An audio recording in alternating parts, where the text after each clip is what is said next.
This weekend, the Eagles ended their season by taking an L to the Seattle Seahawks. Joel Embiid's finger is now shaped like the letter L. John Middleton has done absolutely nothing in almost a month. And the Flyers forgot how to hockey. Ladies and gentlemen, we welcome you back to the Rocky Balboa Cheesesteak Misery Hour. Nick, take us away.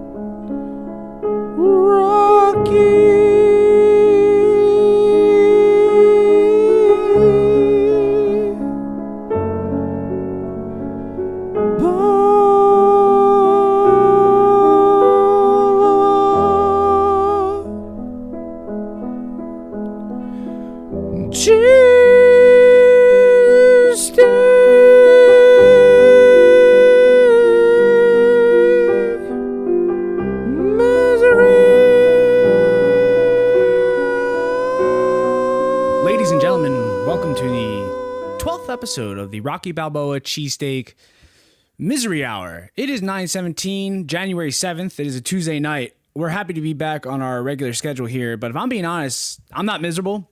I'm not really upset. I'm not proud. I'm seething. I'm really, really pissed off. We all know what happened this past Sunday, Wild Card Weekend, as the Eagles were the final showing of Wild Card Weekend. We all know they lost 17-9 to the Seahawks as they did in the regular season. We know what they did the last 4 games of the season. Yes, it was against the NFC East. We do not control our schedule. We did what we had to do to get into the playoffs. We know that we had the practice squad to get there. We know who brought us to the playoffs. Yes, our defense stepped up. Yes, they did. But if we're looking at the one player who got us there, it was our quarterback. It was number 11.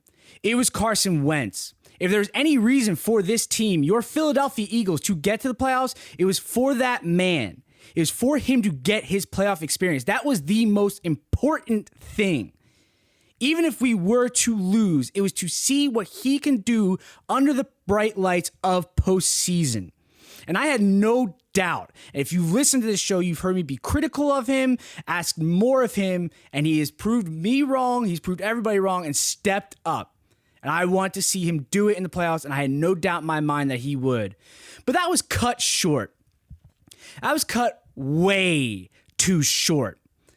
And it was cut short by one man's actions. Let's talk about this man, this Jadeveon Clowney. I know most of you listen because you're big-time sports fans. Of course you are. We're the Rocky Balboa Cheesesteak Fun Hour, a comedic sports talk show here. But there are some people who don't know that much about him, and maybe you don't know the history of him. Jadeveon Clowney was the first overall draft pick of the 2014 draft out of University of South Carolina. He made one of the most electrifying plays you will see in all of sports while he was at South Carolina at the Outback Bowl in the fourth quarter. He's a defensive end lining up on the right side, and he absolutely blew up the offensive line and took out the running back while the running back was getting the ball handed off to him.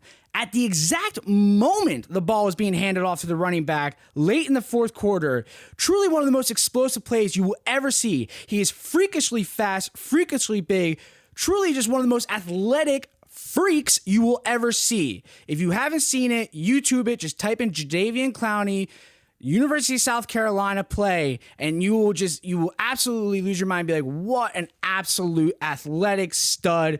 Any verb, adjective to describe this guy, that explains him. Back to 2014. First overall draft pick. Over the likes of Sammy Watkins, over the likes of Khalil Mack, Mike Evans, Odell Beckham Jr., over the likes of Aaron Donald. No slouches. Over the likes of Marcus Smith, because that's who the Eagles picked, but we'll get back to that later. Make you feel a little bit better there. This guy knows what he is doing on the field. He doesn't make that many mistakes on the field. He sees things at a faster clip. You watch that play that he made in college, he makes plays at a faster clip. All right, let's get into the game. The wild card game the Eagles just lost. Unfortunately, our quarterback, number 11, Carson Wentz, he only lasted 8 offensive snaps.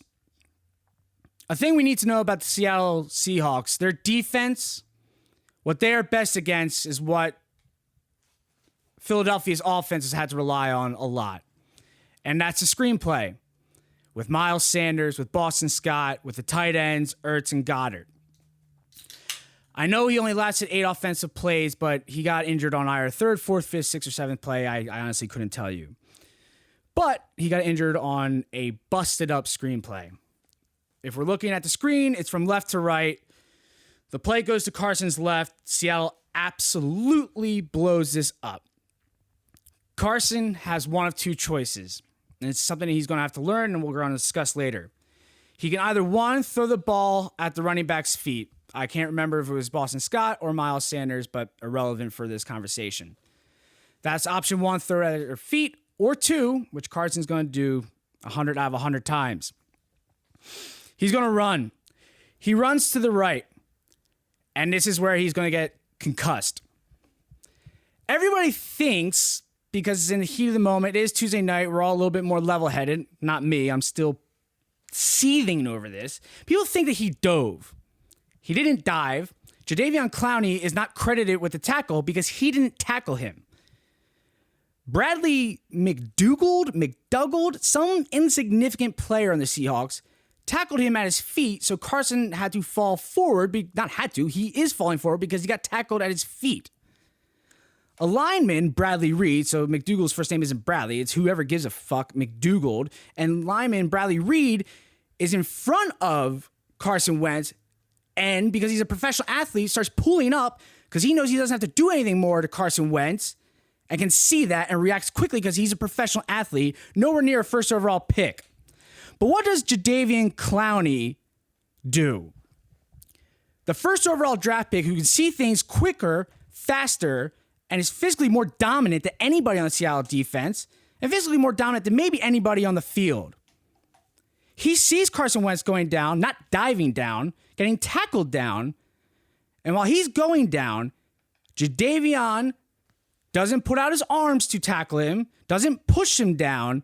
He lowers the crown of his helmet, uses it as a weapon, and puts the crown of his helmet into the back of Carson's and drills him into the ground.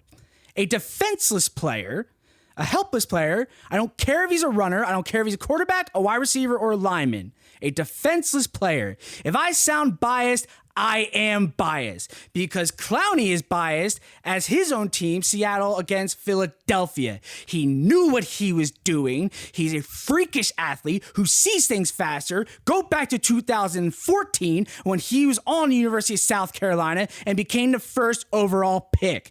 He claims that he didn't do that on purpose. He knew exactly what he was doing. That's why he got paid. He was tired of being overshadowed by J.J. Watt in Houston because he wasn't getting the recognition he thought he deserved. So that's why he got traded to Seattle to have his moment in the spotlight. He got it in the playoffs in the first quarter. He saw it at that moment and said, I'm going to take this quarterback out. I'm not usually like this, and I am now. This doesn't mean I want a 15-yard penalty. This doesn't mean I want a fine or a suspension. That doesn't bring Wentz back. That doesn't bring a win back. And I honestly never thought the Eagles were going to win a Super Bowl. I just want that bitch, Clowney, to own up to what he did, and he never will. And he went full heel after the game, celebrating in front of the Eagles, and NBC should be ashamed of themselves because Al Michaels and Chris Collinsworth and that reporter, because I use that word lightly, Michelle Tafoya, however the hell she got her job, didn't do a lick of reporting, and they barely commented on that hit while it happened or during the game. They didn't show the play until almost 2 quarters later. Here is what I want to do.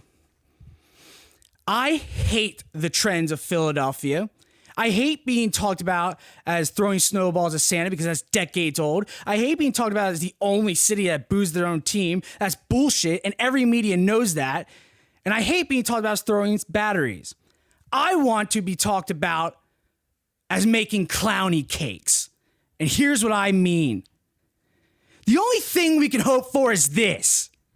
If Jadeveon Clowney were to get fined, the money the NFL gets from him, they give back to the fans of Philadelphia.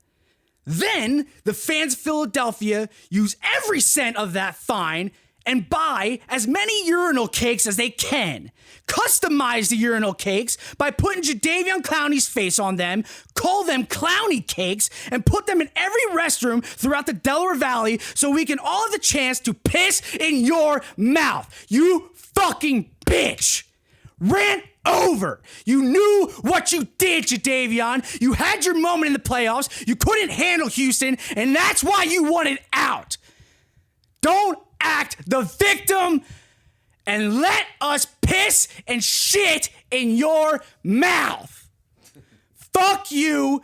Fuck the refs. You don't care about head injuries because you would have done something by now. Fuck you, Clowney. Someone else take it over. Dirty Mike, say something. To make you feel a little bit better, Clowney also came out this morning, Matt, and said that Philadelphia has the worst fans in the world. He did say that. Eat my ass. He's just playing the villain. And listen, That was great, Matt. That was great. That was solid. And I would feel a lot better pissing and shitting in his mouth. straight I from the would. heart. We Dude, need to trademark Clowney cakes and do it now. He's not going to get fined, and we're not going to get his money. Let's make Clowney We need cakes. to trademark as Rocky Balboa Cheesesteak Fun Hour Clowney cakes. Start a GoFundMe and make Jimmy. You need to start and get the graphic of a urinal and something for the women because we do have I'm pretty women sure. fans. No, I'm pretty sure there's a law that says if you say that you trademark it on a podcast that literally tens of people listen to, then it's officially trademarked. it's ours. Perfect. But we need to do it. Is that true? And get it Yeah. in Delaware County. Put it all throughout the restrooms of Delaware County for urinals and toilets so women can do it too because there are women who are pissed off. Delco Clowney cakes. But I'll And tell you, at least shit 100 people piss should him. listen. At least 100 people should listen to this because that's what you're missing out on. Impassioned rants like that. Exactly. Beautiful new products. We can add to this, and I've always hated this. I've hated the snowballs at Santa and the batteries and booing at fans. You know what? Add to it. Looking at that hit, you think the NFL cares about headhunting? If that happened to Mahomes or Lamar Jackson or Brady or Breeze or Rodgers, what do you think's going to happen?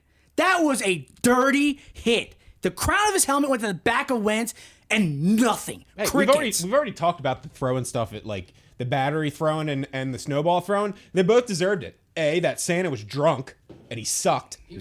So skinny. Yeah, and two, we threw batteries at JD Drew and everybody knows that guy sucks. So like, If you're an asshole, we're gonna So just we're gonna add hammer to you. it. we're gonna peg you with batteries. yeah, so that's fine. Clowny cakes.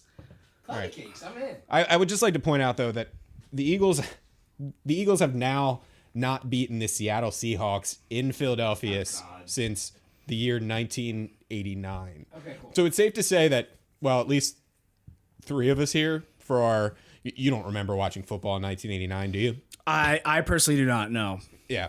So for the three of us here, our entire football watching lives, we've never seen the Eagles beat the Seattle Seahawks at home. That's quite astounding. And I hate to say it, but that's pretty nuts. Yeah, it's terrible. But all right, now let's get into it. So Wentz goes down. Clowny cakes TM. That was it. That was the punch in the gut. The rug is swept out from underneath us. After that, I commend McCown. Like, we're not getting Nick Foles 2.0. Like, I was out. Like, I wasn't out. Like, I'm not watching the game. Like, of course I was rooting for the Eagles, but like, I was there completely out. There was nothing in me that was like, we're gonna win this. I was like, no. I was completely out. I was literally just sitting on the couch, like, and I never sit on the couch, like, especially during a game like this. Like I never like I'm usually I pull a maniac. I'm just standing there like pacing a little bit. Standing and wheezing, and But just sweating. sweating. Once Wentz went down, and I watched a couple of series of McCown. Sure, he made some throws. But but you were gonna have. They were getting a lot of pressure, and I just knew that he didn't have the legs to do it. And so I was just like, and that's why he would make a couple throws.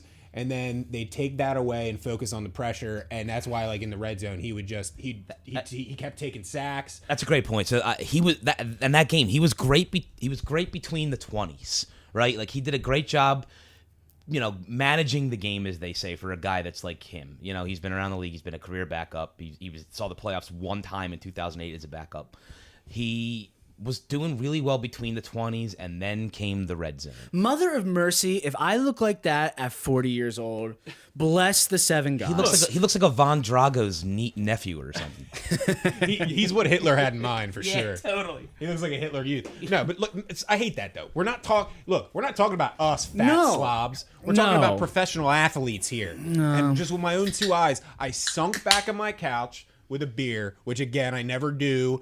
Oh, well, I do have beers. We've documented that. I had 6 Miller Lite Pounders. You sure did. In the Dallas Cowboys You game. sure did. Pounders this weekend too? I didn't. I had Stella Artois. Our toy. Oh, liquid farts? Liquid That was really bad, but that's it. That's Bubble a gut Jimmy, brew? That's a Jimmy thing. I love Stella. Do Anyway, you really like Stella? It honestly is a liquid fart to me. I mean, I'm a Miller Lite guy, so who am I say anything? But that is a liquid fart. Anyway, yeah, and I literally just like kind of sunk back into my couch. No, it was. And I watched, but like I was, there was no hope There's nothing. Even in me anyway. Even in the red zone, them being down by 8 towards the end, and then majority of the second half, I think. Like honestly, like my breakdown of this game is not that accurate. Like, sorry fans, like it's not, because if you're anything like me, it was just like I just watch with this glazed over look in my eye, like not Wentz, not 11, like not like this. When the storybook writing of this year was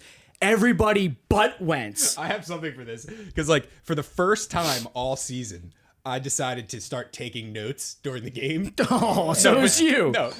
What could this be like? No. But as soon as Wentz got hurt, they're done. So I had this. Here's my notes from the whole game. Oh God. He got hurt on his 8. What was it? His 8th drop. He only played 8 plays. All He right, got hurt ready? before so, that. Wild card notes by Jubb. I really hope it says that. All right. Really early, sloppy. Missed toss to Sanders, penalty for tackling receiver after he signaled fair catch. That was 15 yards. So missed toss to Sanders, punt, and then we tackled 15 yards added to the, and then my last note was not sure if Sanders is 100%, which I don't think he was. No. Would like more Boston Scott, and that was the. That was it. And that was it. That was it. This has been Jubb's notes from the wild card game. And like, listen, I don't know. Because once he got hurt, I was deflated. I wasn't taking notes. I wasn't. The only thing, and there was a part of it where I was like, he's going to be back after halftime. Well, listen, and that's what I was just going to get into. So I was there, right? And I don't know if it's because I was lubed up since 9 o'clock in the Rubbing morning in our faces. or whatever it was when I got there. You know what? He won't stop rubbing it in our No, but listen, because like there's different atmospheres to the game, right? There's being there and there's seeing it on TV. So like I saw a totally different perspective from what you guys saw. So like being there, first off, no one in the whole stadium Aren't you special? had You any wanna- idea you he wanna was tell, hurt. You want to tell all the listeners where you sat and how you did it? Yeah, I mean, it was a beautiful about 15 rows back from the 50 on the visitor side. No, but that's And interesting. how much did you pay for this? That would be $0.0. $3.99? No, $3.99. but I would like to hear, because you texted me at one point and said, Yeah. "What is Wentz hurt?" Or That's you what I'm texted the group. That's what I'm getting into is like, so you would hear the rumors because like there's no service at that stadium. So you can't get on your phone and look at the internet. So you're just going by the word of everyone around you. And there was a couple kids in front of me who were screaming like, oh, like it looks like Wentz is walking to the locker. And listen, we're on the visitor side. So the kids are screaming, Wentz looks like he's walking back to the locker room. And then people were like, well, maybe it's not Wentz. Maybe it's somebody else. And then they're like, no, it's definitely him. And we're like, all right, well, maybe he'll come back out. So my texts aren't going through nothing. So we just see McCown come in and we're like, I wasn't really that beat up at that point. Cause I'm like, all right, whatever. Maybe he'll like lead a couple drives. Wentz will come back after the half, whatever. But just like going back to the game that McCown had, and I didn't really get to finish my point earlier, but between the 20s, the guy was so good. Wait, before we get off, what were people saying? Like, once everybody kind of got the news, like, could you see it spreading through the stadium? Yeah, and there was this like almost just get drunker and drunker. Just like people didn't even want to believe it. They were just like, no, like he's fine, like he'll be back. Like literally everyone was saying that. They're like, he's fine, like he'll be back. We were all saying that at home. I wanted everyone to leave my house. I wanted Nick was over my house with his kid. I wanted to throw Nick through the house and gently put his child out the door and just let Nick take care of him. Thank you. I wanted my friends and their wife and my friend and his girlfriend to leave, and I wanted you wanted the dirt slowly. Sorry, they are engaged, and I wanted my congrats, guys. I wanted my pregnant wife to go in the garage. I just wanted in the cold garage. Yes, I wanted in the cold January garage. It's a joke. Anybody listening, take a fucking joke. I wanted See, why everybody. you gotta call that out? Like, everybody knows it's a joke. Right. Like I wanted everybody gone. I do need to address real quick, just a production note. I forgot a microphone, so Dirty Mike and I are sharing one. So if I sound like I'm like in another room, it's just because I'm a little further away from the mic, and it looks like we're sharing a penis. That's how it feels. It does. And get over it. There's nothing wrong with that, guys. All right, continue. Yeah. So once he was out, he went to the locker room, and then Sal Pal sent the worst tweet of all time, like this like novella of like Wentz is in the locker room and his wife is now coming back, and it's just really that's sad when we and upsetting. knew that he wasn't coming back, and we're like, all right, McCown it is, and you could see people starting to really drink. Like that's just what it came down to, and people actually weren't even miserable. We just started laughing because we were like, that's been this whole fucking season. This is how it's been. We're not surprised. Let's just try to win this, and if we don't, we're going home. That's really what it was. Microcosm. Yeah. I wasn't miserable. I was seething. As I said at the beginning, and I'm still seething. Like, they did everything to get to this point. This was all about Wentz getting to the playoffs. This was his moment with these scrap heap of players. What's his name? Deontay Burnett and Boston Scott and Greg Ward. Like, I know this is like the cool story of these guys. Like, and I don't want to get in this discussion yet, but like, we better not see half these players next year. Like, cool, fun, neat. No, thank you. Like, redo this team. We'll get into that later. Yeah, not the discussion yet, but like, I've been a spectator for most of the show so far because the Flyers are on. I'm gonna no. You know, every time you guys, you guys just won't let me talk. But no, you're watching. I'm going to be a spectator some more. Dirty's been trying to make a point for about 50 minutes now. And he hasn't said anything about Josh McCown in between the 20s, and then he just like he doesn't say anything. Finish it. So doesn't say anything. I just want to tell everybody to shut the fuck up. I kind of want to hear what Dirty had to say. So I think he's been just talking, just not saying. Yeah. I mean, it's not a major point, but like again, so he was managing the game really well. I thought. Was it between the 20s? It was, and then between the 20s and well, because it was my point is as soon as he would get down to the red zone, like they started to put the pressure on, right? So they were bringing everybody, and he would evade those initial sacks, and he would do like what Wentz would start to do, and you'd see him start to move, and it's like in your head you're like he's gonna do what Wentz did. He's gonna pull up and he's gonna make this throw and hit someone in the back of the end zone. And every time you would get excited about it, he would fucking just fall down. Josh McCown ran like he would fall down, or he would throw it out of bounds, or you're just screaming to yourself like fucking please. No. What do I mean? No, he's more elusive than Josh McCown ran like Joe Flacco in his prime. Tilt the mic towards you, please. No. Yeah, please. Yeah, because like there was a part I just kept going like there's a part of me that just wanted him to at least like I don't know, just toss it up there, just especially towards the end of the game. He did at the end of the game. He finally did toss one up there, and we got that huge penalty right at the 5, and you're like, here we go, and then we went 4 and out. Again, it's two 4 and outs in a row to end that game, basically, and then you ended it with the giant Metcalf throw, which I'm not even going to break down. Listen, all right, disgusting play by Jalen Mills and Avante here's fucking Maddox. A major difference. Fuck you both, by the way. One, Nick Foles is a better quarterback, so I'll start off with that. But the difference between the Nick Foles run and the Josh McCown run, which is not existent.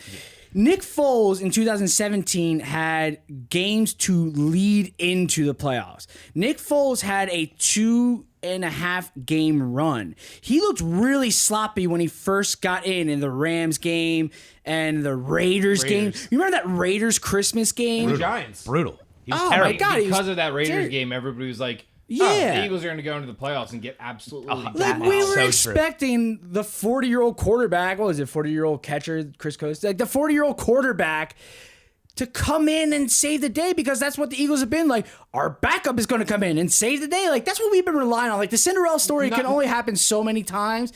That's why I'm seething. Like, no. Not only did he have a lead up to the playoffs, he had weapons.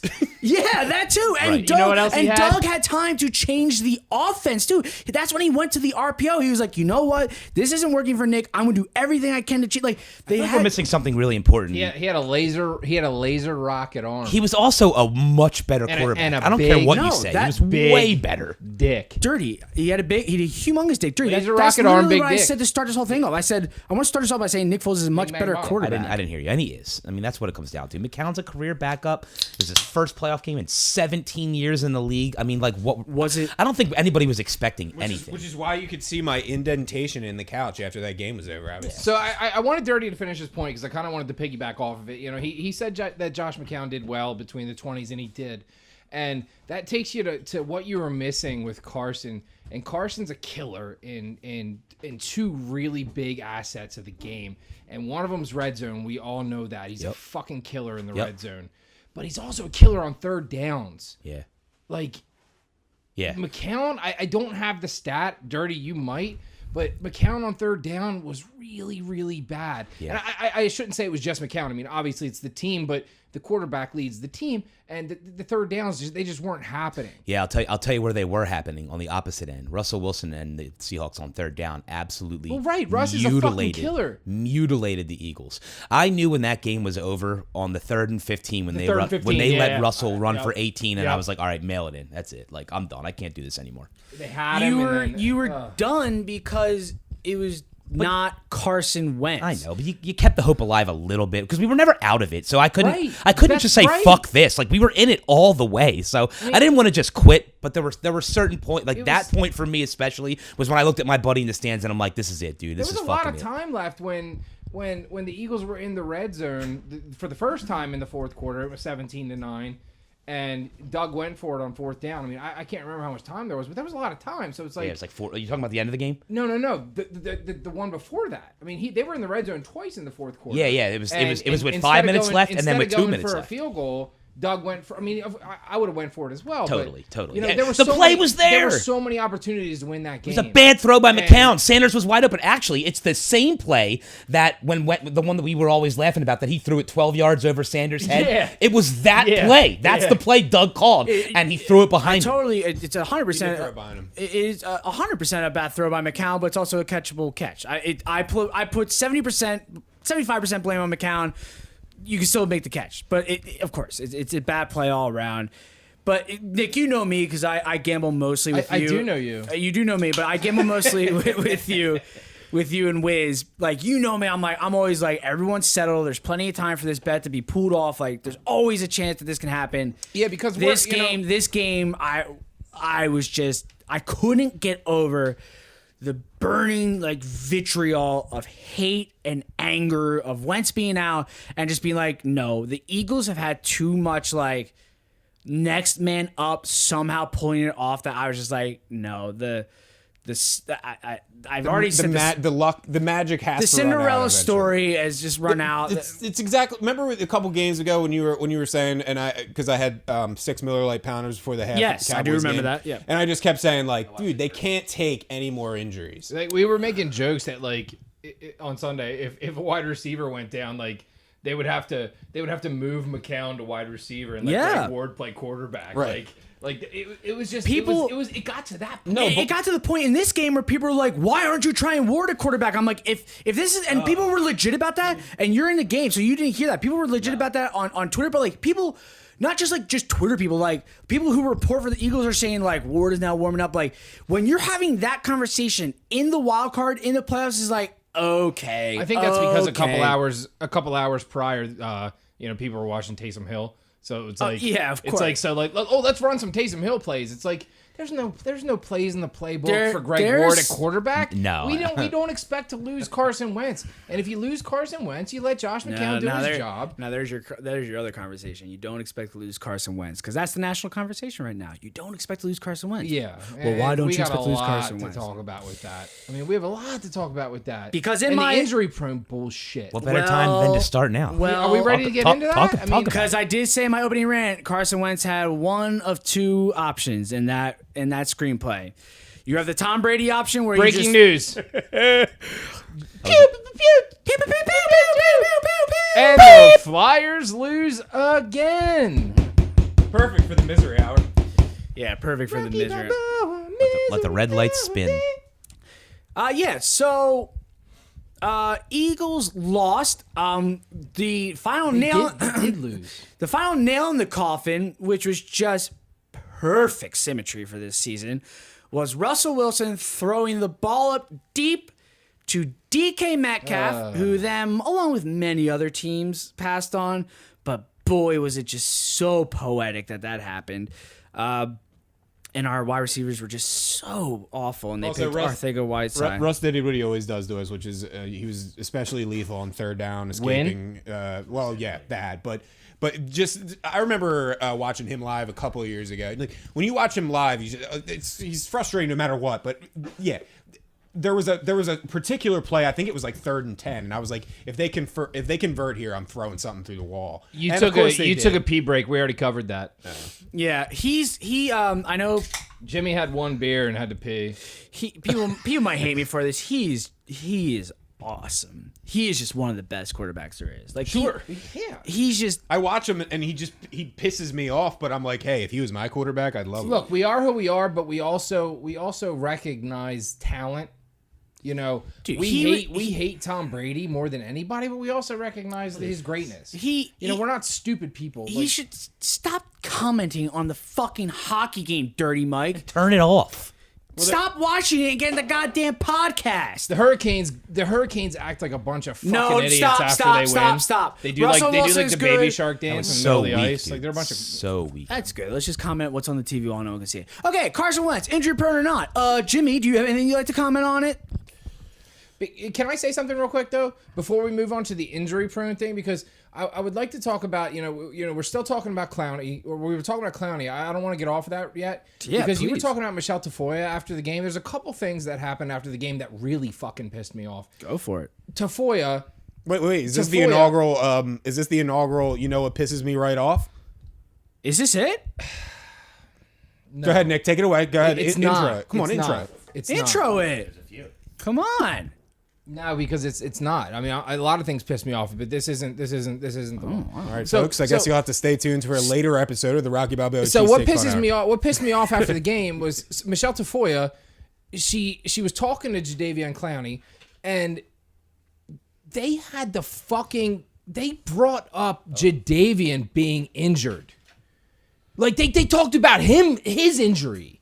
I know. That's an issue. Yeah. She brought it up during the game as well what when I the went back fuck? and watched it. I know. And then after that, when Doug was doing a press conference, they asked Doug about the play, and this pissed me off the most. When Doug was asked about the play, he says, "I don't know. I didn't see it."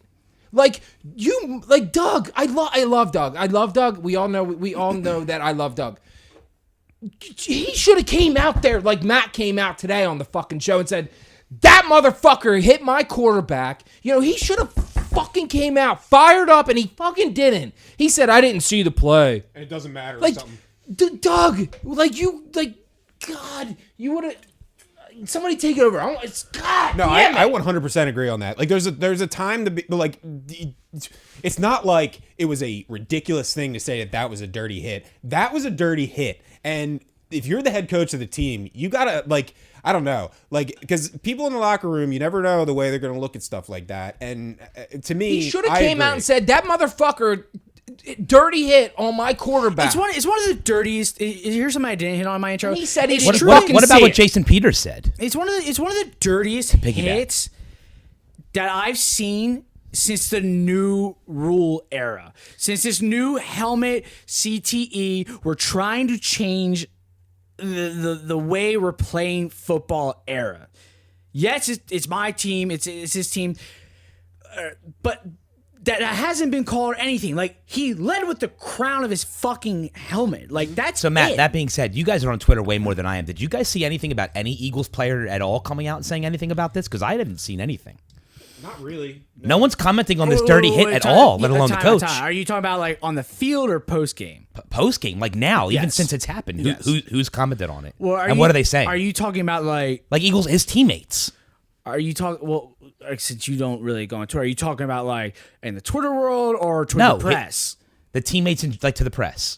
Yeah, no, they talked about it. What are they saying? Are they calling it dirty? So yes. So they're calling Clowney out. Like who? No. Yeah, that's what I'm saying. Who? Yes, they had their presser. They had their Monday clean out, and they were asked about it.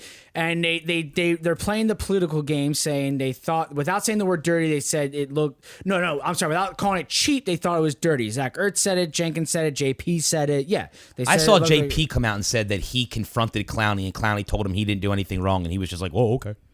Yeah, but they still said that they So thought like, it was so dirty. not only is Doug really not saying anything about it, no one's saying anything about it. I just said they thought The way what do you Doug, want- what do you- the what do you way want them Doug to do? addressed I it want pissed people. me If you off. like, Matt, you went into that giant rant earlier, and I totally agree with you. So I don't want you to backtrack now.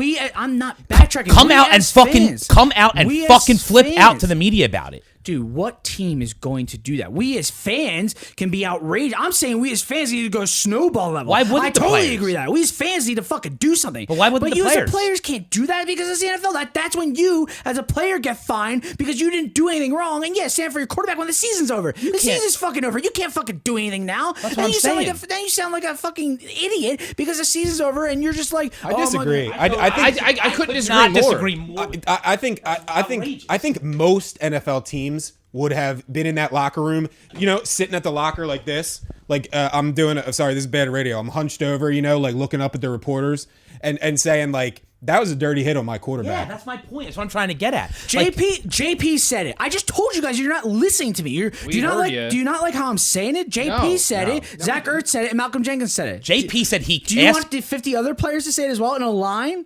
I'm telling you, all I saw JP say was that he asked Clowney if he felt like it was intentional, and he said no. The play was fast, and it just happened. And JP literally went, "Oh, okay." And then JP helped him up for the rest of the game. That's what I don't like. I said during the game, I said, JP, So what the hell are you doing helping him up? That's the shit. So I you don't know what like. pissed me right off? Now we're cooking. So Nick. we're yelling about That- Doug not saying that's anything. what What about I've the been- fucking teammates behind him? That Everybody should be was my saying big stuff. one. You know what pissed me right the fuck off?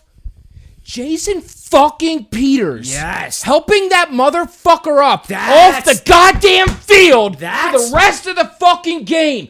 That's an issue. That is and an I don't issue. want to see Jason Peters on this team next year. That's I what don't want to see I'm him. with you 100% on that. It pisses me way more off than post game report. Fuck the post game. The game's over. I don't fucking care about that. I wasn't ready On to the get field- there, and now I'm ready. I'm with here. you 100%. On the field when a game, don't put your fucking hand out for him or anybody. Let him on the fucking ground. You In the should playoffs? have stomped him back into the ground. Yeah.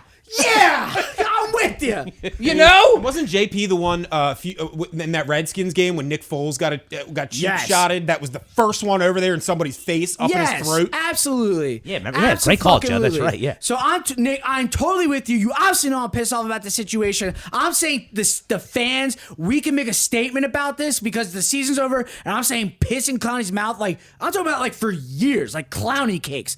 But JP did it on the field during the game when your quarterback's fucking out and you helped out a player. Nick, I'm totally with you. Do we have to bring up, does everybody hate Carson? Oh, no, we will not be. My we will not stance be on that. this is fuck you, Jason Peters. Everybody's talking about Jason Peters being cooked. I don't think he's cooked. He's got some he's had issues with false starts and He sure had another one. He's still a quality left tackle. JP, But you know what? JP Fuck you, JP. I don't want to see you again. Fuck you. He got smoked by Clowney that whole game. JP got butt fucked by Jadeveon Clowney All game. the entire game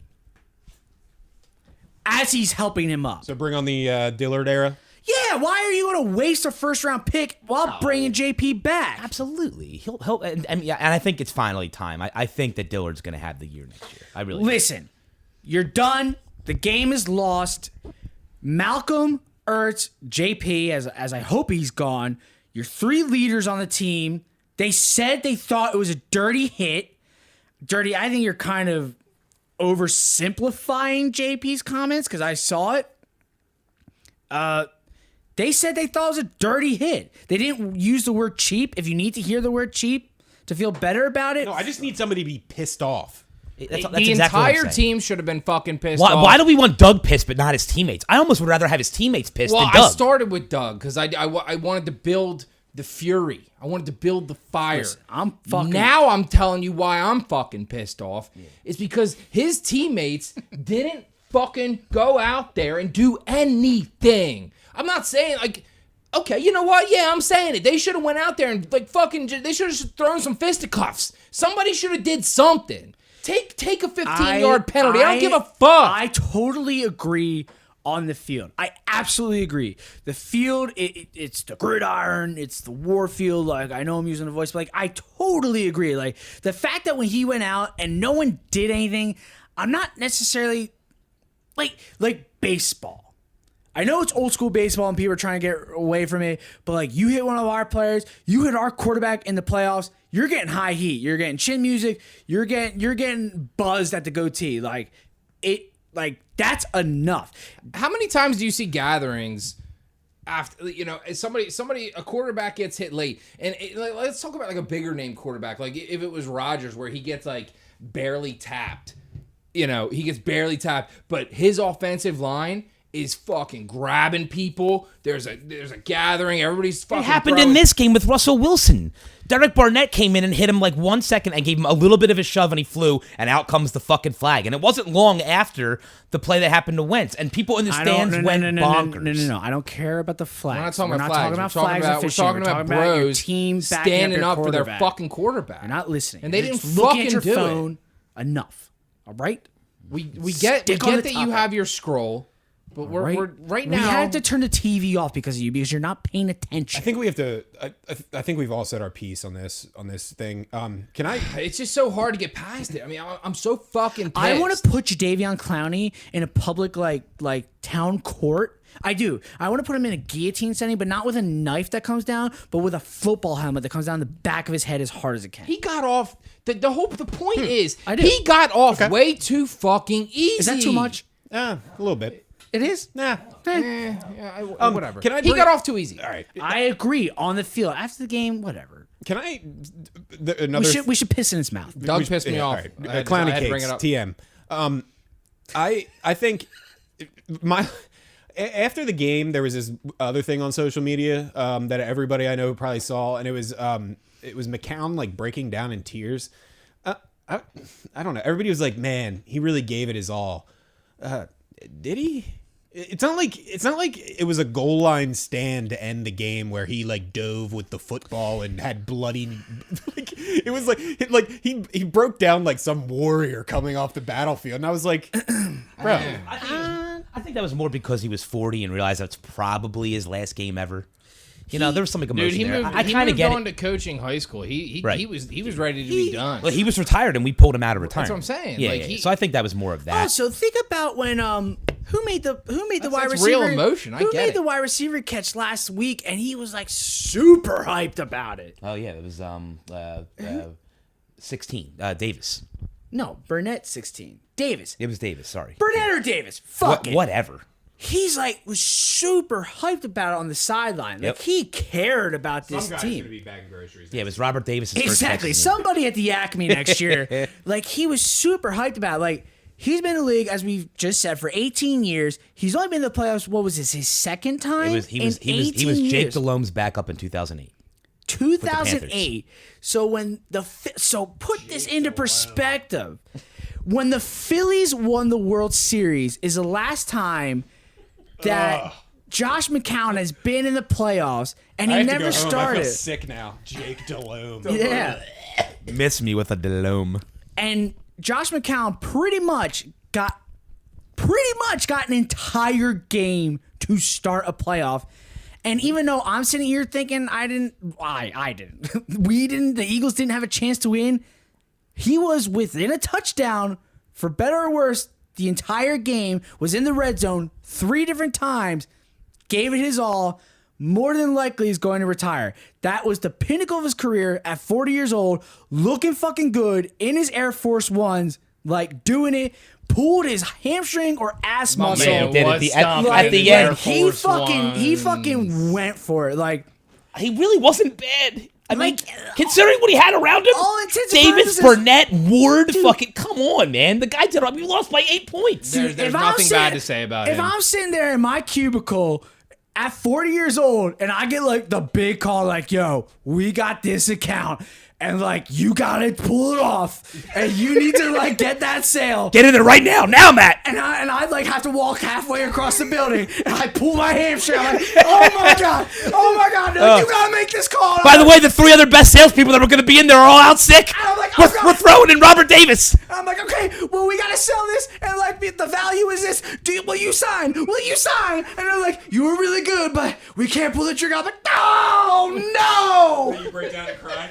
Yeah, I would cry, and I would hope that my like second best associate Zach Ertz would be like, man, you gave it your all.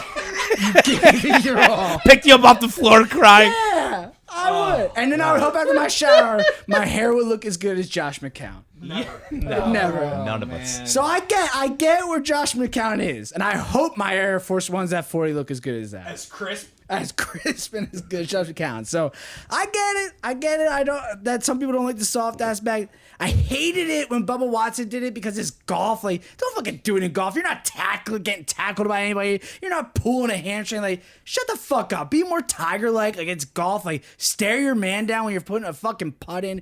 But not in football. Like, dude, you're getting your body beat up. Like, you're putting McCown gave it his best, but Yeah. I guess his best wasn't good enough.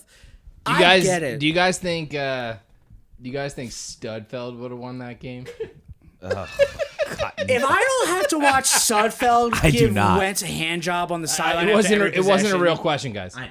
No, I know. But People were after the game in the parking lot and shit, just being like, "Yo, man, like we really like." I mean, we said it earlier, but they're like, "What would have happened if we just would have put in Greg Ward?" And the realists were being like, "Fucking nothing." Yeah, Shut up. Let's run the Wildcat for the So rest you of the mean game. you mean the 8 realist people in the parking lot? Oh, and out yeah. of the Well, 800, they're like, we need to put Ward in. Yeah, yeah. Believe it or not, people were not as maniacal as maybe it's because I was down low, and maybe up high they were probably way fucking stupider and crazy. But like that down low, people weren't like they weren't like hammered drunk like I'm used to. Does that make sense? I don't know. It was a different vibe down there. It was Did cool. you see Sal at the tailgate? Because No. we haven't seen Sal since No. Sunday. No. He's gone. So No. if anybody out there that went to the tailgate or anything has seen Sal, call 1-800 Where's Sal. There were fucking some characters though, for sure. Let me tell you. Well, that's a talk for another day. There were You weren't sitting down with the Eagles fans. You were sitting down with people with money. correct. That's kind of what I was saying. You were sitting down with people who just want to take pictures and be like, I'm at the Eagles game. My dad makes a lot of money. That's kind of, yeah, right. I mean, I don't want to say that people aren't fans because they are, and they know their shit. The people around us like knew what they were talking about. They but they're know- not. They're not the drinking, like screaming, they know fist that in the air, an like. eagle is a bird and Andy Reid coached once. Like seriously though, like they're not dumb. Like the people they've had tickets for 30 years. They go to every game. Like God, they now get I'm it. just thinking about my call when I'm 40 years old and they're like, Matt, you need to take this call. So, Can I say something? yeah, you have a No. mic. So my only thing, and you know, I'm like the biggest Wentz The supporter. only thing. Yeah, no, go. I know, ahead. that's one of my crutches. I say that a lot. My only thing. Anyway, you know, I'm like a huge Wentz supporter, but like another thing that I couldn't get out of my mind was like, even watching that hit real time, watching it slow mo, I was just like, it just didn't look like something that should take somebody out of a game. If I'm being honest. Like, no, but like, I don't know. I've seen way more violent hits and way more violent, like, I don't, look, there was a lot of shitty takes on social media after that, which was like, I don't want to, I'm not trying to blame this on Wentz. I just, when I saw the slow-mo and the real-time replay, I was like, it didn't look like something that should take somebody completely out of a game for the rest of the game. So they actually had a doctor on the post game try to break it down because somebody I forget what analyst it was on Comcast said this. Probably And there was Elliot Shit Parks. I don't know who it was, but there was a doctor that broke down the film, and he was like, I kind of agree. It didn't look that serious. And then when he slowed it down, and I said it earlier, he said it's when his head hit and then Clowney's helmet hit the back of his head and drove it back down. And he was like, that is where the brain really bangs the skull. And he's like, if it happens that fast and it bangs the skull twice, like a boom boom, and it rattles, he's like, those can be some of the most painful concussions anyone Have can you have. guys seen what it looks like? Like, All right, well, like he's X-ray? a doctor and I'm not, so. That's what I mean. So I'm not going to Have you seen judge what it Mike. looks like X-ray vision, like type shit, like when a head bangs against something and how the brain, like it's literally gotta be disgusting. It literally looks like Jello, like the brain. Like I didn't know that it was like that soft. Think of Krang from Ninja Turtles. Have you held a brain Oh before? yeah, crank. Have you ever held a brain? No, I don't have the that? stomach. Have you? No, I haven't. I I just don't have think the it's got to stomach. be a lot. Where did you get a brain? I didn't. I think it's got to be a lot tougher to get hit from behind, because you can't see it. Yeah. You don't have time. You're Are you saying that you don't have eyes in the back of your head? correct. Is that where we're going? You don't. Your body and your subconscious doesn't have a chance to let your body react to it and your brain to react to it, to be quite honest. If you're taking a vicious hit head on, your body has a chance to react in some sort of way. I'm not a doctor. But to the get Rocky hit from, Balboa PhD hour. there you go. If you're getting hit from behind on your way down, and as from behind, then to the ground, like We're not talking about a there's regular dude here. We're talking about like a 6'3", 250-pound animal. And that's why I said at the beginning, is like, this guy is at a different speed. Like, this wasn't just any ordinary hit. It was the crown of his helmet to the back of Wentz's head to the ground. Like, that was a different hit. Dude's like a lion, One thing I will say, though, is going into next season, I don't want the backup quarterback to be Nate Sudfeld, because I do have concerns. Here's the thing. It goes back to, do we want think they should Carson? draft Do we Burrow. want Carson to play the way he that's plays? not what I'm saying. Do we want Carson to play the way he plays? Yes. Or should Carson just have thrown the ball at his feet? Carson should play the way he plays, but you have to account for the fact that he completed a regular season, but he has, and I love Carson. I do. This is every single year back to his college career. Yes. We've talked about it for 3 straight years now, what we're talking about right now. So all I'm saying is going into next season, and I fully expect the Eagles always prioritize a backup quarterback. Every good team should. To be honest. Right, of course. But all I'm saying is I want them to go out and find a quality backup. What about Looks like Nick Foles might be done in Jacksonville, Yeah. boys. Am I wrong? Am I wrong? No. Yo, what about Marcus Mariota? No.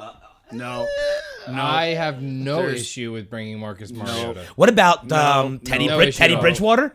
I'm okay with Bridgewater. Little Teddy Bridgewater Bridgewater fine. action? I'm okay with Teddy Bridgewater because there's no Philadelphia. What about there's Fitzmagic? There's no Philly link.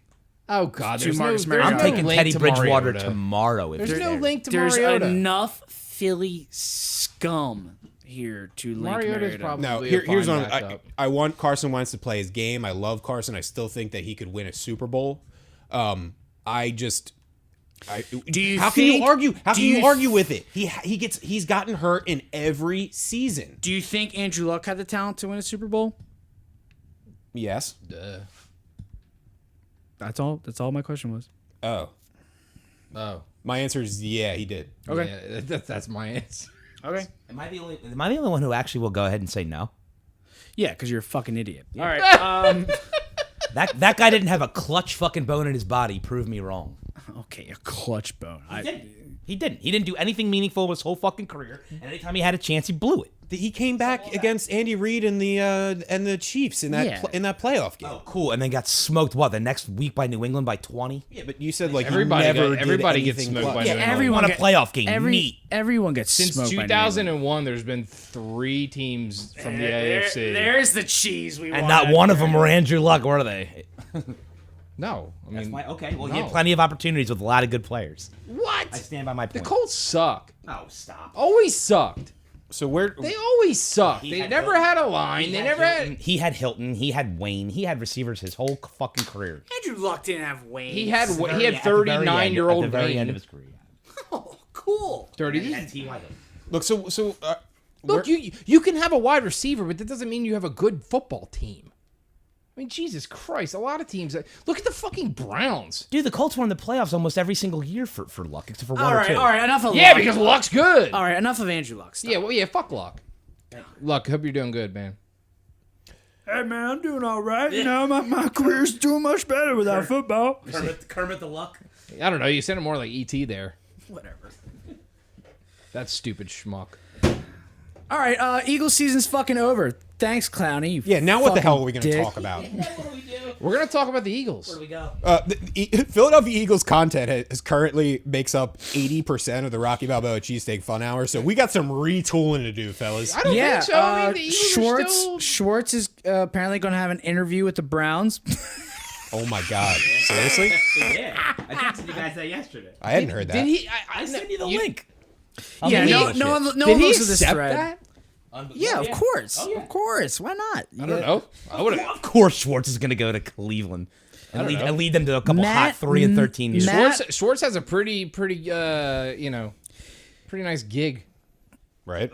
Yeah, but everyone wants to be a head coach again. So Schwartz has that. Matt Rule just got hired as the head coach of Carolina. Matt Rule, who used to be the Temple head coach, Holy shit, then did the he coach get a- of did he Baylor. get a lot of money He for got doing a lot nothing? of money to be at Carolina. I like Matt Rule a The lot. special teams. Matt Rule went to Baylor and Brought them back from dead. and threw the bowl game.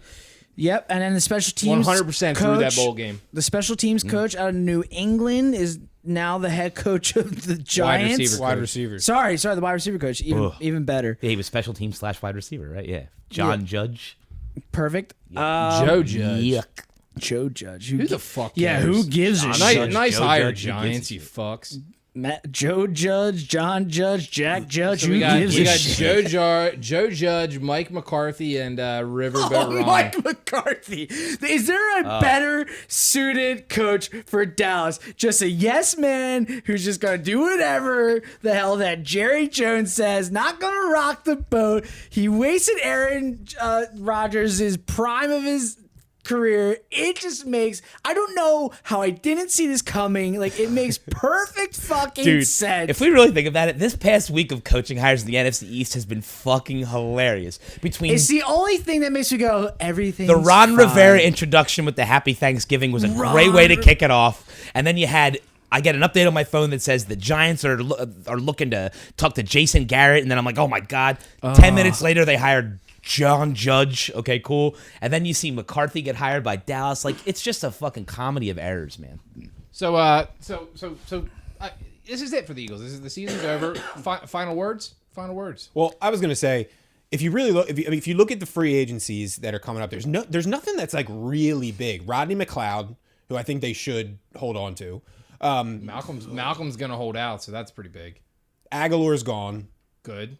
But what I mean is, like, you're basically going to be bringing back most of the team from this year, plus a surplus of draft picks this season, more than we've They seen. have a lot Gotta of draft picks. well for once. And hopefully two hit. Tons of draft picks. And hopefully you gotta two hit. develop the ones that you already took, man. Like, you have to develop J-Jaw. Like, Yes. you can't just say J-Jaw's a bust because you can't. I mean, You know who else I'm not ready to give up on? you can't give up on J-Jaw. One, Sidney Jones. I'm not ready to give up on him yet. I want to see more of Sidney Jones. I don't, and maybe you guys know something that I don't, but I did not see Sidney Jones out on that field for one play in that game. No, did anybody else see him? No, Was he out? No, they played Maddox on the outside. they did not have They played They Maddox on played the outside. they played Well, LeBlanc you in the don't- slot you're- and on the outside, and I saw no. You're Sidney not realizing they didn't have a crucial player where they were up late in the fourth quarter. That's only where he's That's a relevant. good point. That's it. Jones. So like,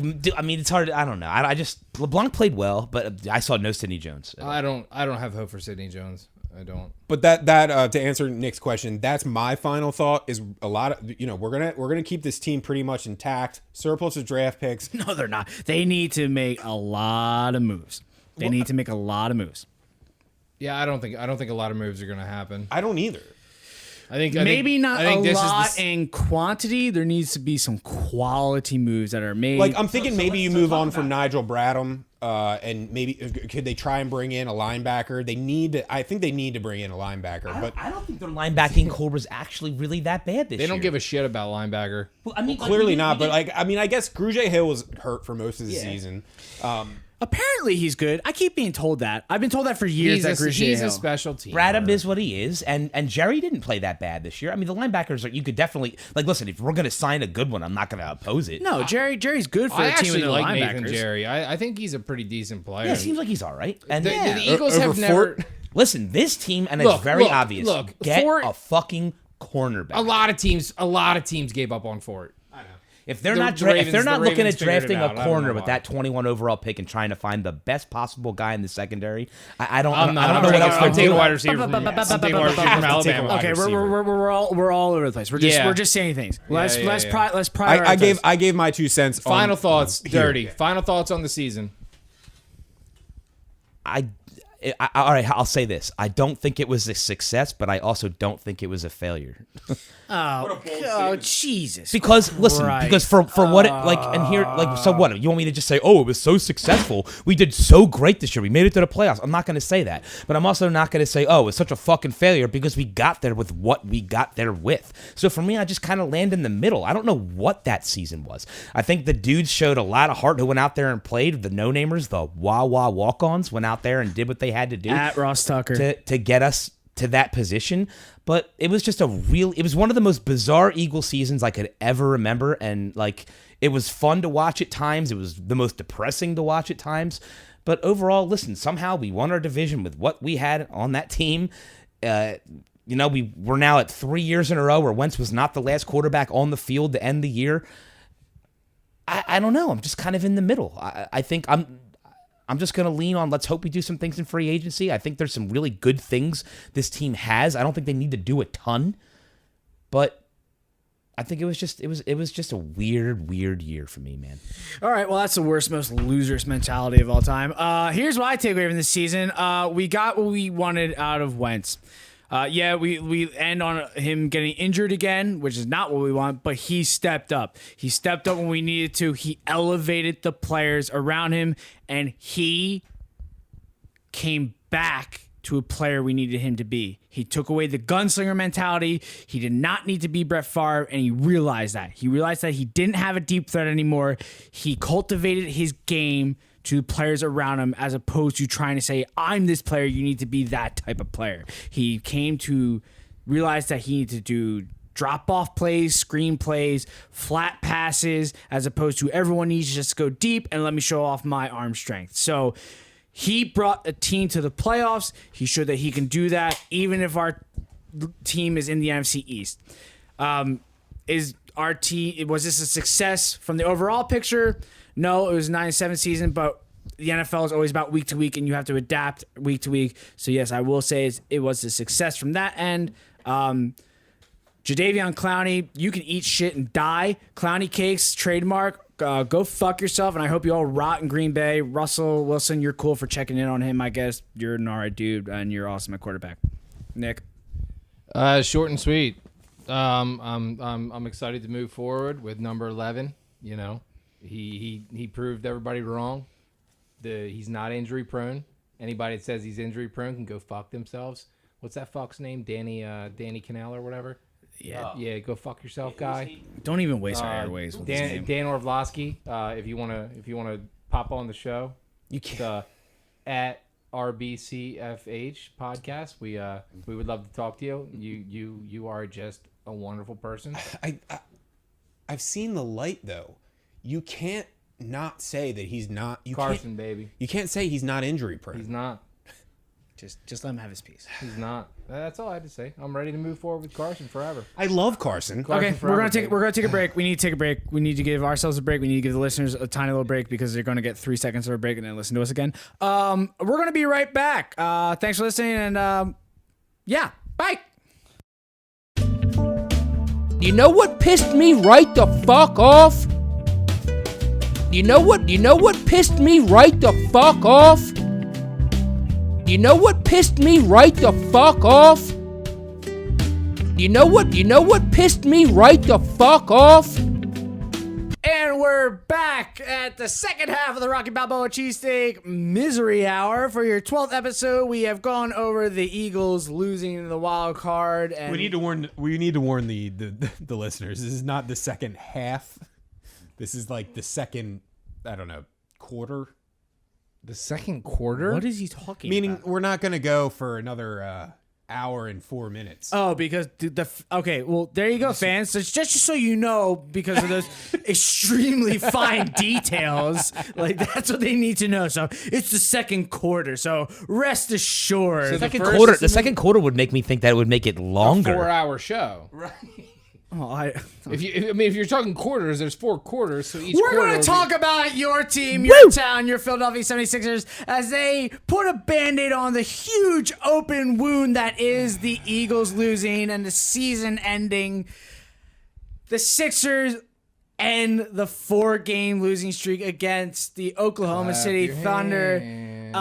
Joel Embiid's finger looked awful. It looks like we were going to lose another preeminent star in our town, as it was just fucking terrible. I tweeted and lost my mind. I almost threw my phone through my TV. It was like, can we not lose another huge star in this town? I can't take it anymore. I can't lose Wentz and Embiid in consecutive nights. Just can't handle it in the month of January, which I don't care who you are. January and February are the worst months of the year. I can't handle Wentz and Embiid going down. And he finally came back. Wentz at least, all right, so it's a concussion, but like, you know, it's not long term. We don't want to see anything. Well, although a lot of sports players were. Did you see Baldy's post? He posted like his finger and he's like, tape that thing to the, you know, and Baldy's kind of a tough guy, I guess, but he's like, tape that thing to the middle finger. It'll be fine, you know? Yeah, no, a lot no, of sports Bal- players seem to think that that's like a common sort of injury. Yeah, Baldy did it. Booger did it. Yeah, who look at actually- Booger's fingers. Booger's fingers were pointing east, west, Booger north, south. replied to us at RBCFH podcast. Please follow us. Like, yeah, but they're linemen. Like, whatever. Fuck it. Stop. So Embiid went out and like just pop it back in place. But that's significant that Embiid could miss the next game. I think on Thursday against the Celtics at home. That's a huge game. You've heard me talk about I only care about the big games. Not anymore. This is post-Christmas. This is post-New Year. Basketball season starts now. It really looks like and sounds like this could absolutely change. This is Tuesday night. If you listen to it right when it comes out, we're going to get it to you out on Wednesday. Embiid could absolutely miss this game and games to come. He could absolutely play on Thursday. Like, it is way up in the air, and we could be missing, as Brett Brown says and our organization says, our crown jewel. Like, this is our player that we can't miss in these types of games. Now's the time to make a run. Now's the time to get out of this 4-game skid. Yes, we won a game. Cool. Like, we need to get on a run. We need to beat the teams like the Boston Celtics. This not to cut you off, but this is Please do. this is a little bit of a scary run coming up. Am I wrong?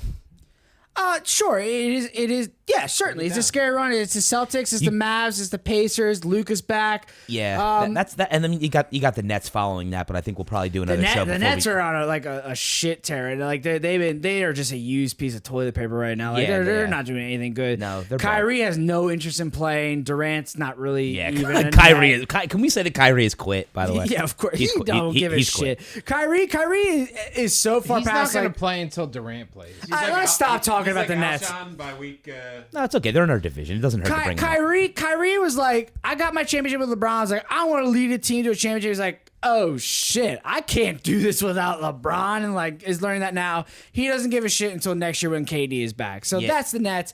We'll worry about the Nets when I think the reason I brought that up, Matt, is because by the time we do our next show, and if it's next Tuesday, so we do have the Celtics, the Mavs in Dallas, and we have the Pacers in Indiana before our next show, and that could easily just be another 0-3 shit show going into next week, if we're being real.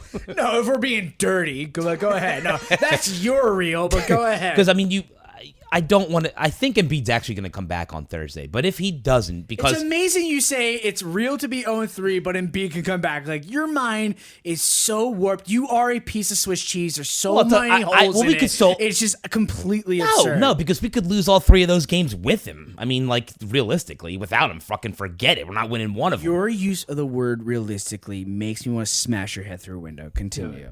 There it went. It's still here. Go ahead. I think we'll get Embiid back, but I still think we could win. We could lose all 3 of those The games. Celtics aren't beating us at home. Yeah. And there's optimistic Nick being optimistic. That thunder wind really got the blood flowing, Nick. Optimistic, Nick. Why do you think they're going to win at home? Do you think Embiid's playing one? Yes. Why? He said he was playing with one hand last night. Okay, so he'll play with one hand on Thursday. Okay, all right. I mean, ask me, Do you a better think- question if you want a better answer. Whoa! Do you think?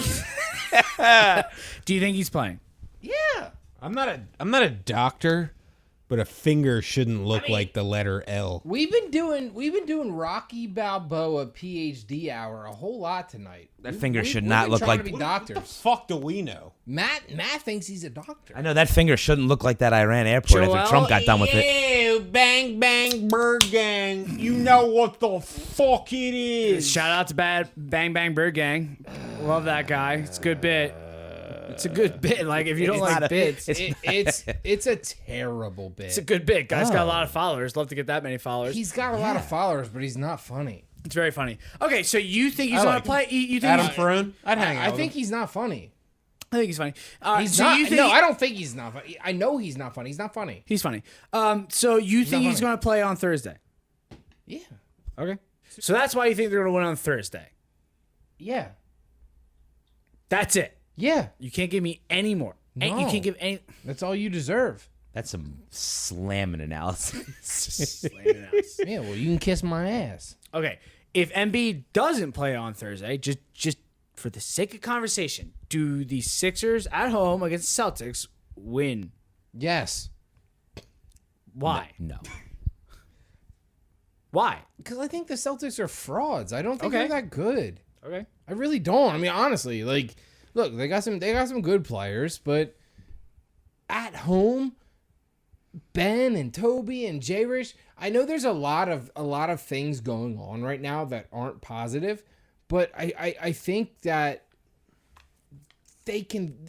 We're at home. It's a different story. We're losing on the road. We're losing bad games. But I think at home, I think we got the Celtics. I think we're gonna beat them. That's just where I stand. I'll tell you what. This episode next week, if they win these next 3 games, is going to put us right back in the fun hour and get us. They're right gonna out of win. the They're misery gonna hour. win 2 of 3. Well, They're gonna win 2 of 3. The Sixers absolutely determine the difference between the fun hour and the misery hour. I'm kind of out on the Sixers.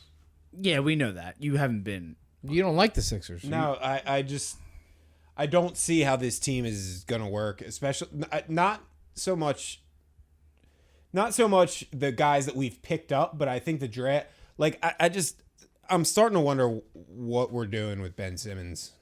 In what way? So he's He's pretty one- good at distributing the ball. No, he's very good at distributing. He's the ball. pretty good at defense. He's very good at defense. Okay. But like, what are we doing with him as a centerpiece of a team? Can I say something? Can I jump Yeah, in real quick? sure. Because it was fucking 3 days ago. We posed the question: Joe or Ben? And you said Matt said Ben. Ben. I'm sorry. I knew Matt you were said gonna- Joe. I'm glad you Dirty brought- said Joe. I said Joe. You said Ben, Jimmy, and you said I'm taking Ben, and you said. And why were you taking Ben? Was I? No. I did say that. No, I did say You were that. the only one I know that said I Ben. said. I know that I said that. But it's been a couple of weeks too. A little bit less drinks in your system. So now let it out. So Jimmy takes a stand. Jimmy, the stand is yours. Go No, ahead. I'm wondering how Ben Simmons is going to become you look at superstars in this league. Like, if you're not scoring, like, then you're not. That was my argument the other night. I said switch Ben with Dame. And the Sixers are.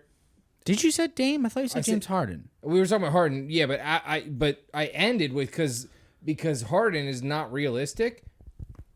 I think Dame. Can I ask this not question? that Dame is realistic. Can or I ask anything, this but question? I don't think it's out of the realm. Can I of ask this question? possibilities. You switch Dame and Ben. So you're the Sixers. You call up Jimmy, the Portland Trailblazers. You can't say. Did you say Dame last week, or you just say I that 100%. He did. I listen to the show today. I listen to our show all the time. I love our show. At RBCFH podcast, I love our show. So yes, I absolutely said Dame. It was the last thing I ended on. I said switch Dame and Ben, and this team is winning a championship. Okay. All right. I was also all over Harden. Yeah. I mean, I love Harden. Yeah. Okay. All right. Jimmy, go. I guess at the time I didn't look like Ben was a consensus number 1 in that draft, but it's like, I guess I was relying on better basketball minds than me as a fucking nobody. Like, why was he the consensus number 1 pick if he didn't have a jump shot to speak of? And like I just. Do you understand everything else that he does? Yes, I do. But like, dude, we if you talked can't, about this on Friday. But if you can't score in the NBA, then it doesn't fucking matter how good of a passer you Okay, are. but if you're or how good, dude, sure, but like, what are you? So you've completely changed your stance on Ben Simmons. So what is he, Dennis Rodman? Like, No, stop. See, What are now, you talking about, now, Matko? Now you're saying, now is he Dennis Rodman? What do you want the Dennis Rodman comment, or do you want the conversation of what you're saying for the number 1 overall pick? Let's just stick with the number 1 overall pick. It's just strange to me at this point. I don't know. So he's the number 1 overall pick because of everything else he had, hoping and realizing that you're this incredible athlete and you're going to develop this jump shot. Can I give my opinion real quick since I haven't said anything? We brought him into this. Dirty. Why not? We brought him into this league and made him a point guard. He is not a point guard. But here we are, year after year after year, just throwing him in this one spot, and it is not what he is. If he can do what he's doing as the 3, and we got a legitimate 1 who could score, we're probably not as mad. He can't play the 3. What are you talking about as a 3? Why? He can pass, he can rebound.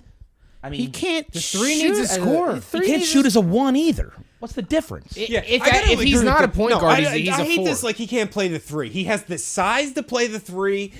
Why can't he play the 3? Because You're one of his talking about best a 4. one of his best attributes is distributing the ball, and he has a serious. Right. All right. We're talking. Hold on. Give me. All right. All right. You gave your piece. I'm taking the stand.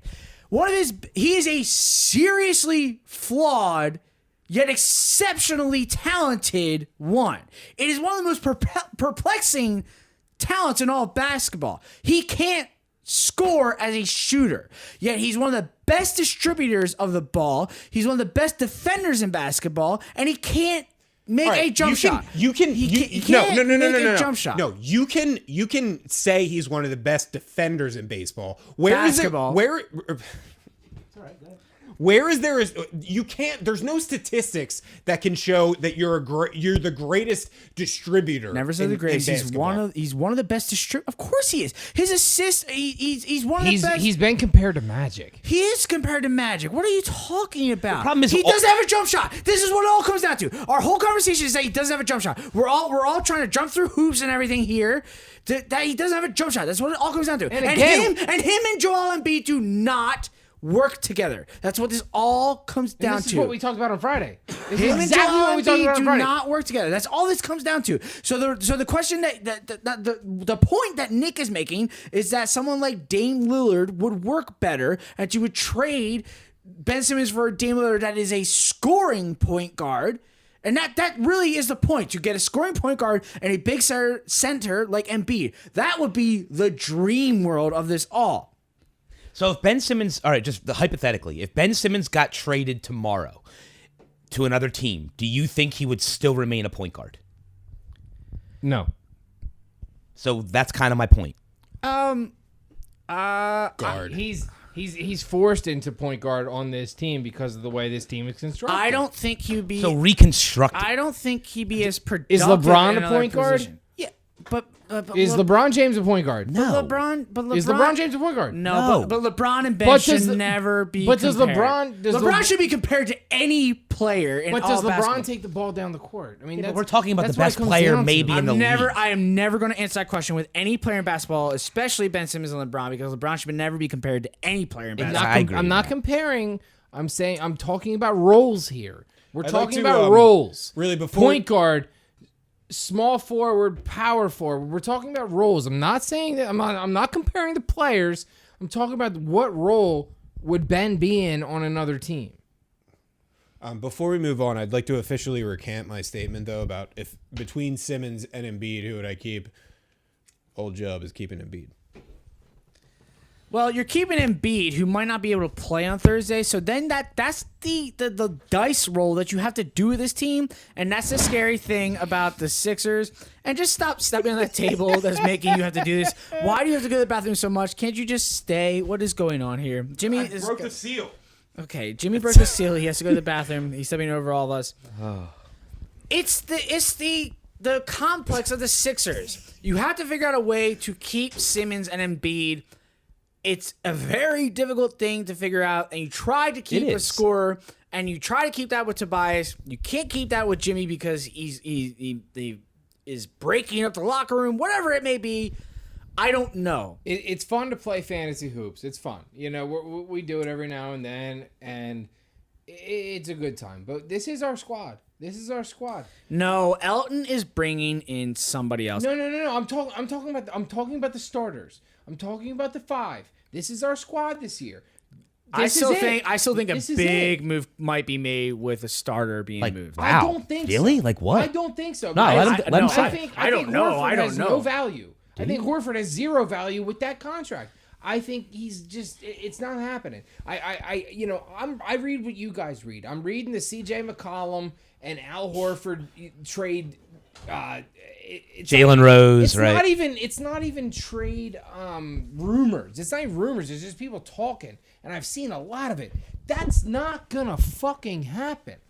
The Portland Trailblazers aren't going to take on a 34-year-old man with a 4-year, $100 gajillion contract. Yeah, the 4-year, 115 with Horford is just like He's staying. Jay Rich we need to improve. If we're talking about this year specifically, we need to improve the bench. Mike Scott, love you.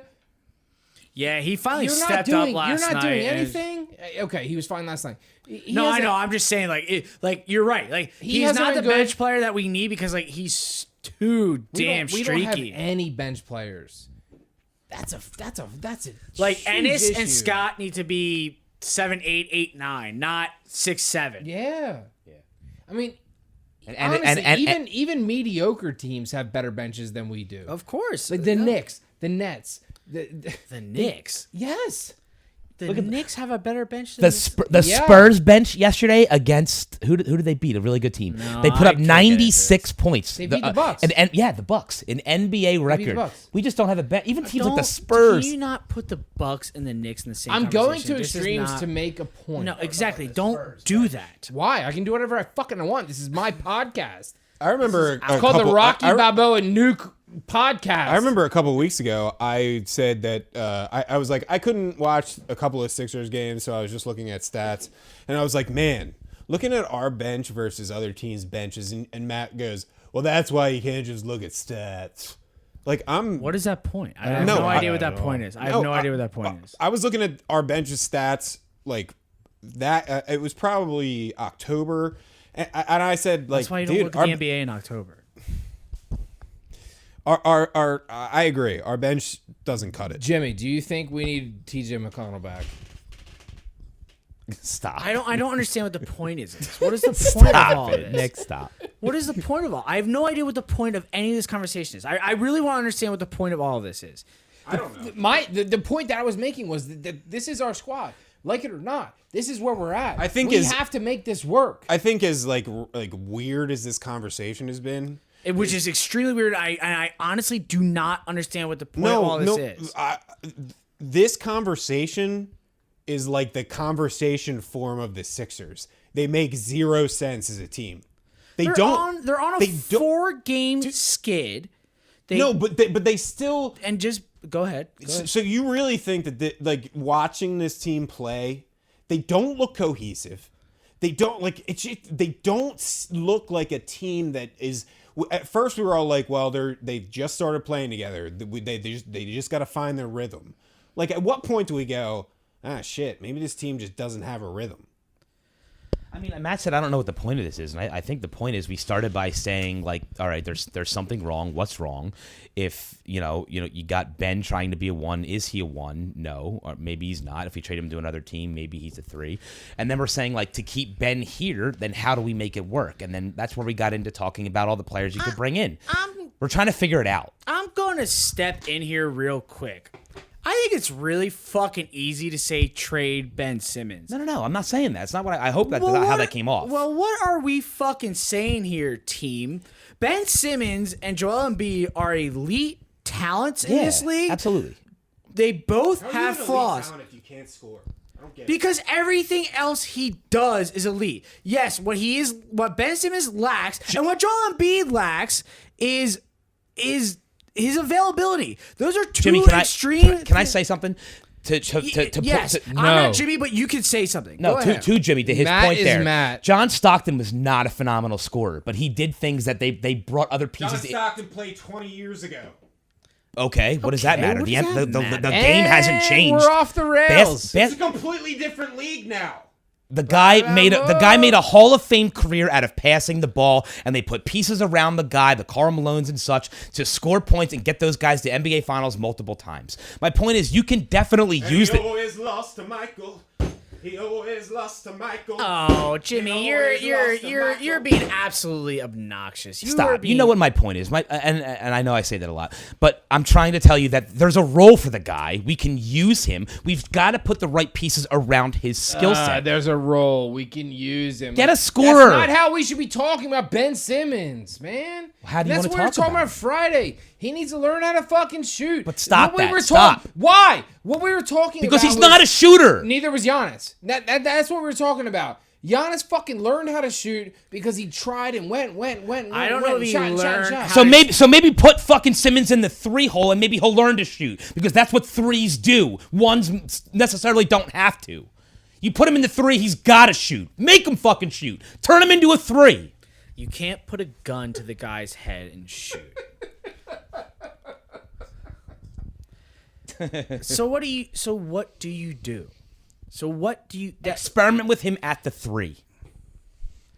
What you do is you let it play out the way that it's playing right now, and you see how this team develops.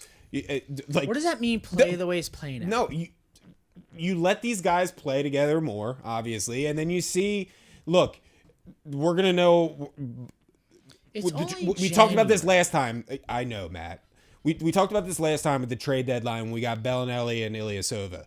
And they were pieces that you looked at the team that you had at that point in the season and you said, this is what we need. So I guess at that point, we're still going to be in it, obviously. We're one of the best teams in the East. But like at that point, we're going to have to see what we're going to need to add to this team to go on a serious run. But I don't. It's weird the way, because this is a kind of a brand new Sixers team. It's not the same as meaning they brought in a lot of people. They brought in Jay Rich. They brought in Al Horford, and I'm talking about that starting 5. To me, I don't know if it's working. Of course not, because we just got off a pretty bad run of losses, so we're all hurt. The Eagles lost. We're hurt. Like we're in a bad spot right now. We have a very big open wound. Like and Embiid's finger looks fucking awful. Like everything's bad right now. It sucks. This 3-game skid coming up here against some good teams is going to tell you some things. This now you're halfway through the season. We just talked about trading Ben Simmons. No, that's not what I said. I didn't say you said that. Okay. But our conversation was talking about trading for Dame Lillard. That's not happening, folks. No one's doing that. Like, that's talking fantasy basketball. We have Ben Simmons. We have Joel Embiid. Like, maybe a Horford trade happens. It's not happening. Like, it's not happening. It's not. Jay Rich is not getting traded. Like, none of that stuff is happening. So, we got to wrap up this segment. Sixers are going to end in the top 4 of the East. They are. They're too talented of a team. It might be a sloppy finish, but it's going to happen. So, do we have any time for the Phillies, or do we need to get Nick his time with the Flyers? The Phillies? I mean, what do we want to say about the Phillies? They just fucking suck. Middleton and Clintock just haven't done anything. Every team fuck. in the major leagues are doing everything they can to bolster their team. We Nick, are do you not. have anything to say about the Phillies that Especially can be quick? in the NL East. Yeah. That's the thing, is the NL East has been in a... You two, you have to go fucking pee. What is wrong with you, Jimmy and Dirty? God. the NL East has been kind of in an arms race this offseason. Except for the Phillies. Yeah, They made no, two but- moves. They're like, we're good. We're good. Right, that's we're the fine with thing. third and fourth. It's not just that the Phillies are not making moves. It's like the rest of the NL East is making a lot of moves, John Middleton, especially the Braves. John Middleton is just being the psychopath that I said, and he's just not going to do anything to go over the luxury tax, even though he's a billionaire, and he's just holding this team hostage. He doesn't care about winning. I don't care anything he's ever said. I don't care about him hugging the Fanatic in 2008. I don't care about any of that. He's not going over the luxury tax. He's holding this team hostage. And we can talk about the trade deadline. There's time to get starters. And I know that's optimistic Nick's take. This team is third or fourth at best right now. Maybe when the season starts, that's great. We have Aaron Nola, Zach Wheeler, who is injury prone. Nick, you can say otherwise. He is throughout his career injury prone. Who? This offense is good. Who? Zach Wheeler, he's absolutely injury prone. You said otherwise. Like that's wrong. His career is injury prone. If you go 2 years without an injury, you're. What? At 30 years old? Stop. At 30 years old, get out of here. And Matt, you said something earlier today. It's like 137 years of baseball history and 2 championships, but it's kind of a microcosm of Philly sports. Is that sometimes, and you know what? Props to Jeffrey Lurie, but like sometimes the ownership in this town, doesn't it come down to ownership? Yeah, of course it does. Like cities that win all the time have good owners. Of course it does. Yeah, You and- need to take Especially ones that aren't ownership. afraid to get a rub and tug here and there. You need to take ownership. You need to do everything it takes to do that and just show that you're willing to win. Maybe Thank you everybody for- in Philadelphia, all the owners in Philadelphia, they all need to go out and get a rub and Thank tug. you Middleton for- needs a rub and tug. Thank you for doing everything it takes to win. Thank you for Bryce Harper. We appreciate that. Thank you for getting Real Muto. What are you going to do with him? Thank you for Wheeler. Thank you for Didi. Nick, that like you're our baseball guy and saying, no, he has been injured in 2 years. He's 30 years old. He's not 24. He's not 25, 29. 26, 20. He's 29. Like, that's his response. Are you kidding me? My biggest concern with this Phillies team- Thank you, baseball guy Nick. He's 29. Like, Yeah, that's my response. that's I'll try his to step up response. here and say, like, for me, the biggest concern right now is just how comfortable they are. And I said this the first time we talked about the Phillies when they started making moves, is just how comfortable they are going into this season with this bullpen, man. The same bullpen. Like, it's The just, I don't, it makes me bullpen, not even want to the watch starting- them. No, it's not even the bullpen. I know you are so bullpen heart heavy on it. It's the starting. No, it's Pavetta. It's Eflin. It's Velasquez. But at least they addressed the rotation a little bit. They did nothing with the bullpen. Nothing. Literally nothing. I will rely on the bullpen with the farm system that is ranked 26th. Exactly. Like, what the fuck? I've started looking through it the other day, and I'm like, yep, no, yep, we're fucked. But a bullpen can be changed easier than a rotation. Just wait for the trade deadline. Oh, cool. We can go through April, May, June, and then July until the trade deadline for that. Like, cool. Like, I just can't do it. Like, we get to pitchers and catchers starts in like 5 weeks. We have that to look forward to. I know it's not 5 weeks. Like, I just can't do it. And No, it is about 5 weeks. Thanks for Wheeler and I had a Didi. buddy text me last week, and he's like, you want to fly down to Fort Myers and see the Red Sox Phillies? And I was like, no. Yeah, no. I don't. This front office has done nothing for you to do that. Like, Yeah, I was like, I'm good, man. I went to spring training, I think, 09, 10, and 11. And, like, if I was given that option, I'd be like, absolutely not. Like, don't you want to go for good weather? It's like, no, I'll suffer in my cubicle. I went Like, to no. one last year, just on an off topic. So I went to a game last year with my dad and my uncle. I flew down to Fort Myers, and I saw the Red Sox Phils. and we had a 4-1 lead in that game, and it's the most typical Philly thing ever. But Gabe Kapler blew, and I know my dad's not listening, but Gabe Kapler. We lost the game. We were up 4-1 in the ninth, and we lost the game 5-4. And my dad was losing his mind, just screaming about Gabe Kapler in the preseason of baseball, and I couldn't get enough of it. I was like, "Tell me more, Dad." Gotta love a preseason. Yeah. meltdown. Did you at least go to Lenny? He's like, my dad was literally talking about firing him. I was like crying, laughing. It was. Did so you at least funny. go to Lenny's Diner? No, I did not. That's a great Phillies diner down in Florida and yeah, Clearwater. That's enough, Phillies. We gotta. All right, Nick, are you ready for your Philadelphia Flyers power play? Are you ready? No. All right. Well, you better get ready because that Philadelphia Flyers power play starts now. All right. So it's been 3 days since we talked about the Flyers. He said, "All right." You know, on Friday I said that they're gonna go ahead and play the Coyotes on Saturday, and I said they're gonna get their shit kicked out of them. How did that go? They lost 6-2 or some shit. All right. They lost again. I mean, cool. And they played tonight and lost again. So I have nothing good to say about the Flyers right now at all. Like there's no positives. There's nothing. I did get a nice stat from Sam Carshitty at samcarshitty.com. I was complaining about the the holiday tour of the West Coast every year. Over the last 5 years, the Flyers are 3-18-3 on the West Coast trip during the holidays. 3-18-3, guys. So I'm gonna leave it at that. 3-18-3, and The power play's still going. Is it as effective as the Flyers? what else is there to say? Are we gonna be back at the barn soon? Yeah. That's my concern.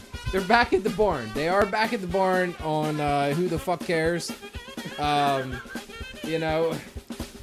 Will Carter Hart last more than a period? Oh, the puck just got cleared out of the blue line. Carter Hart is like undefeated at home, and then on the road he's like 0-1,000,000. I've never seen Flyers fans get really hype over a goalie and then him fail before. Anybody else? Oh my God! Never seen it. Only for 32 years. Oh wait a minute! Thank God. And that is the Thank Philadelphia Power Play, ladies and I gentlemen. didn't want to do that. Thank you for joining us for the 12th episode of the Rocky Balboa Cheesesteak Good Lord, this Misery episode Hour. was something else. This was a terrible episode. We thank you for joining us. The I'm Eagles so sorry got kicked that out for anybody of that the listens to this wild whole card. thing, I'm so sorry. The most important part of this episode is joining us for trademarking Clowney Cakes. We will be back At next least we week. got Clowney Cakes. out of Clowney it. Cakes is in. Join us in funding us for Clowney Cakes. We are going to make this happen. We're going to piss in the mouth of Jadeveon Clowney. We're going to shit on Clowney his face. Cakes. We are going to be back Piss next and week. shit in my Please, mouth. This is a real thing. Don't care about Santa. We don't care about batteries. We don't care about booing our fans or our team. We're going to piss But in if the you mouth piss of us Jadeveon off, Clowney. we're gonna belt you with some batteries. And shit and piss about Jadeveon Clowney. Thank you for joining us. Fuck you, back next Clowney! week At RBDCFH. RBDC to Burberdage. Good night. Let's go. Look, if you were honestly listening to this and listened to the whole, What a terrible show. if you were listening to this and listened to the whole thing, you get a gold star. So add us at RBCFH podcast on Twitter or text us if you're a friend, because you get a gold star if you are currently listening right now. Thank you.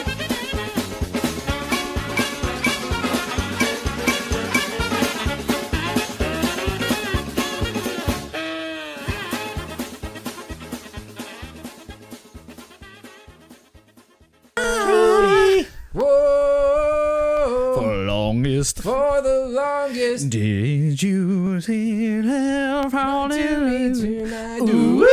Do you want to finish your delicious bush light? Oh yes I do. Dirty. I'm only solitary. It's about time to pack a lip tonight.